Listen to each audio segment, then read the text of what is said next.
5 reasons kung bakit ito ang next hotel ninyo sa Iloilo City. Una, ang ganda ng location nito. Isang tawid lang, SM City Iloilo na.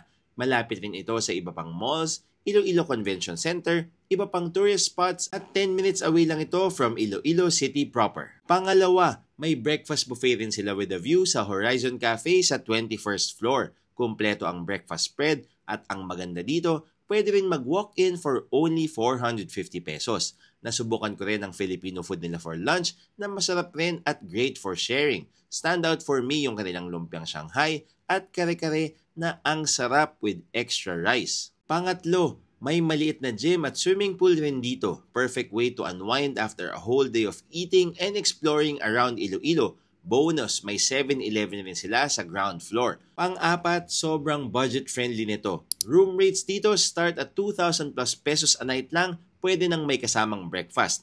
Pang-lima, malinis, maaliwalas at spacious enough yung room for 2 to 3 packs. Marami ring storage, may work table, kitchenette at kumpleto sa toiletries, may hot and cold shower at toilet with bidet rin. Kaya sa next punta ninyo sa Iloilo, make sure to book a stay sa Injap Tower Hotel. Maganda ang rates, kumpleto sa facilities at higit sa lahat, ang ganda pa ng location nito. Make sure to use our code when you book via Klook para makadiscount kayo. Maraming salamat sa panonood mga kids. Until next time, bye-bye!